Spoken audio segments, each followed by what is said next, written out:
pessoal, hoje a gente vai discutir sobre um livro, na verdade são dois livros, é o primeiro volume e o segundo, que é um livro infanto-juvenil que, sinceramente, eu li porque eu fiquei muito curiosa por causa do título, né? Já que eu faço letras, o título assim me intrigou bastante, que é o Redações Perigosas, tanto o 1 quanto o 2, que o segundo ele fala mais sobre a fome, né? O Redações Perigosas 2, a fome. E eu realmente achei o título bem curioso, achei diferente. Eu fiquei, tô fazendo letras, deve ter alguma coisa a ver com o que eu faço? Não, não tem nada a ver. Mas do mesmo jeito eu achei um livro assim interessante, né?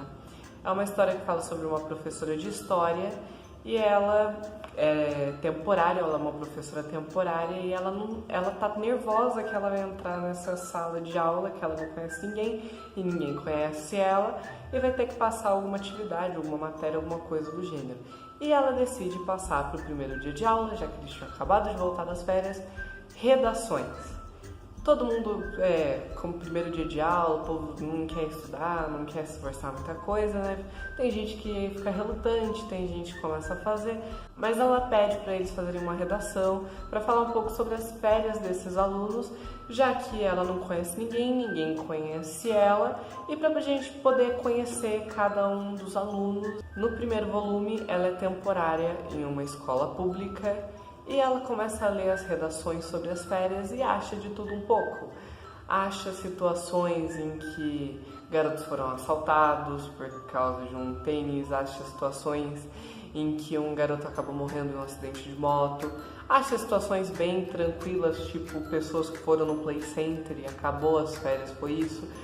Redações assim que a pessoa simplesmente fala, eu comi, dormi, foi isso, acabou.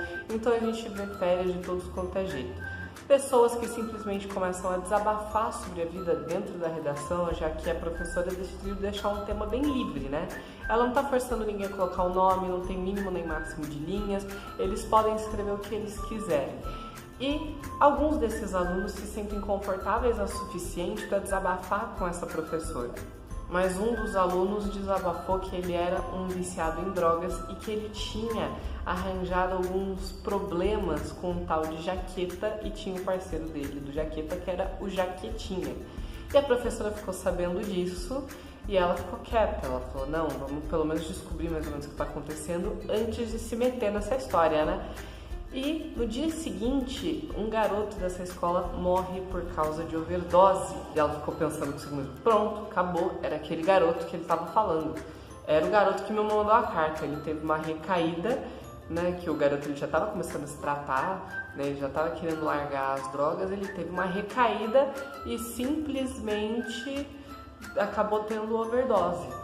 Mas o caso é que não era o garoto que tinha escrito a redação para ela, e era um outro que nem era aluno dela.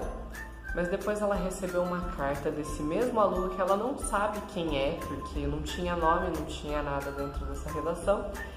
E acabou recebendo uma carta de novo desse garoto falando que a overdose do outro foi um aviso para ele. Tinham prendido o garoto e forçado a engolir crack.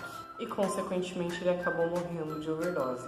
Então esse garoto, ele coloca na carta que ele vai ficar escondido por um tempo e recomenda que a professora faça a mesma coisa. A professora já com medo, já morrendo de medo, ela estava começando a desconfiar do vizinho dela, que o vizinho dela vivia com uma jaqueta e teve uma vez que ele foi dar uma carona para ela de moto, eles foram assaltados, levaram a mochila dela, levaram o sapato dela, mas não levaram a moto dele. Ela ficou super irritada porque ela achava que fosse uma armadilha, né, que eles queriam as redações porque sabia que o garoto tinha falado sobre a situação dele dentro das redações.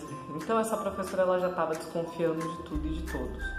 Mas depois ela cria coragem e vai falar com a diretora da escola sobre o que estava acontecendo e eles acabam chamando a polícia. A polícia na verdade já estava lá por causa do menino que morreu de overdose e a polícia descobre tudo isso e vai atrás desse jaquetinho que antes eles não tinham pistas. E assim a professora ela sai da casa dela, vai morar alguns dias com uma colega de trabalho para que ela ficasse segura, já que estavam perseguindo ela porque ela sabia demais. E no final a gente descobre que esse Jaqueta e o Jaquetinha descobrem o esconderijo desse garoto por causa da namorada dele, que acabou contando que ou ela morreu ou ela contava. Então ela decidiu contar pro Jaqueta onde o namorado estava e eles iam incendiar o garoto. Mas no momento em que prenderam o garoto, um amigo do garoto e a namorada iam incendiar os três, a polícia chegou e acabou prendendo tanto o Jaqueta e o Jaquetinha e tudo acabou ficando bem. E o interessante desse livro não é esse tom de mistério que é colocado no livro pra gente poder descobrir quem são o Jaqueta e o Jaquetinha, mas sim as redações em si, já que as redações elas abordam temas muito polêmicos que aconteciam com os alunos. E uma redação acabava completando a outra. Então tem uma situação, por exemplo, em que um garoto ele foi assaltado e ele estava revoltado. Ele estava revoltado porque roubaram o tênis dele. Ele tinha acabado de comprar uma roupa nova, né? Camisa, calça e tênis. Roubaram o tênis dele, bateram no colega dele que acabou manchando a camisa dele nova de sangue. E quando puxaram para pegar o tênis dele, acabaram rasgando a calça dele. Então não foi apenas o dano do tênis, foi o conjunto completo que ele tinha trabalhado tanto para poder conseguir comprar. E ele, revoltado, fala que o povo rouba qualquer coisa, independentemente do que seja. Ele deu um exemplo que ele esqueceu uma vez um Atlas em cima da mesa da sala e cataram o Atlas. Cataram o Atlas, ele nunca mais viu, ninguém nunca mais achou esse Atlas, ninguém nunca mais viu. E depois, em uma das redações, a gente descobre que esse garoto que ele é viciado em drogas, ele chegou a roubar Atlas para poder vender para conseguir as drogas. E não é só essa redação, muitas outras redações elas se completam com versões diferentes da história e a gente acaba fazendo algumas ligações para poder entender exatamente o que aconteceu. E pelo fato dele ser um livro infanto-juvenil, é uma maneira, eu achei que até bem interessante de poder discutir alguns assuntos mais polêmicos e mais delicados. E a autora ela coloca esse tom de mistério só para o leitor terminar de ler o livro, porque na verdade o foco principal do livro são as redações, mas você tem que ter um motivo para poder acabar, um motivo para querer ver o fim da história e com certeza você não quer saber que nota as pessoas tiraram nessas redações. No segundo volume, essa mesma professora, ela saiu dessa escola pública, ela foi para uma escola particular e viu a diferença entre as realidades. Então, tanto o primeiro quanto o segundo volume, a gente tem esse contraste de realidades, primeiro com a escola pública e depois com a escola particular. E existe um concurso de redações. E o tema desse concurso de redações é a fome. Alguns alunos fazem textos maravilhosos falando sobre a fome, narrativas, poemas falando sobre a fome, e outros nem tanto, né? Tem outros que falam que passar fome é fazer dieta. Até que tem uma redação que eu ri bastante, que o garoto fala que ele tá passando fome porque a mãe dele não deixa mais ele comer besteira, né? Tipo, comer hambúrguer, salgadinho, essas coisas. E ele tá tendo que comer chuchu, que na opinião dele é água morna com sal.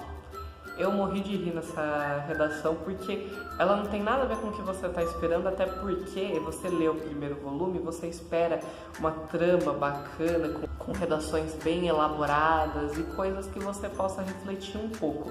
E nesse caso foi só um alívio cômico que a autora colocou pra gente. Mas existem várias redações também que tratam a fome como um problema muito sério. E por causa de uma dessas redações, a professora acabou descobrindo de novo que tinha um problema na escola, que um dos pais dos alunos lá era um deputado que estava desviando verbas de alguns lugares e criou uma espécie de empresa fantasma para poder desviar o que a escola fosse arrecadar durante esse concurso, já que os alunos não só iriam escrever sobre a fome, mas também iriam fazer doação de alimentos. Então esses alimentos não iriam para lugares necessitados, ao contrário, um lugar que é o lugar para onde eles iam levar esse alimento, eles descobriram que não era um orfanato que eles achavam que era, mas sim era um canil. Não tem nada a ver com o que foi proposto durante o concurso de redações. Então lá vamos nós de novo com essa professora resolver esse problema dos desvios de verbas e alimentos feitos por esse deputado. No final ela consegue roubar uma agenda com todas as falcatruas desse deputado, e tanto o deputado quanto o assistente dele são presos no ato, e fora os outros políticos que estavam fazendo picaretagem. Então, tanto em um volume quanto em outro, a gente tem temas muito bem colocados. Uma redação no primeiro volume que também me chamou bastante a atenção, que mostra essa mudança de realidade da escola pública para a escola particular. É um aluno que ele estudava em uma escola particular, mas ele teve que ir para a escola pública porque os pais não tinham mais condições de pagar a escola particular. E um dos atos que realmente isso acontece em escola particular era que a escola pediu para ser comprado 24 livros de leitura, que nem esses daqui, né, para poder ler durante o ano, e eles só conseguiram ler 7, porque não deu tempo de trabalhar os outros. Isso realmente acontece em escola particular, né? A escola disponibiliza uma lista de livros que os pais têm que comprar. Os pais compram, gastam uma fortuna, porque às vezes não conseguem uma promoção boa naquele período de fazer as compras, às vezes a grana tá curta e nem sempre consegue um preço bacana, às vezes tem que pagar mais caro porque precisa do livro. E quando na verdade quase não é usado o livro, ou o professor simplesmente não usa o livro, só pediu para comprar, a pedido da diretoria. Então é um problema que também ocorre bastante em escola particular. Bom, foi isso por hoje, eu espero que vocês tenham gostado. Se vocês gostaram, se já leram algum livro parecido, feito para pessoas mais novas, mas falando de assuntos muito bem colocados, deixa aqui nos comentários se vocês já leram algum livro assim. Não esquece de curtir e compartilhar para ajudar o canal a crescer. E até o próximo vídeo. Tchau!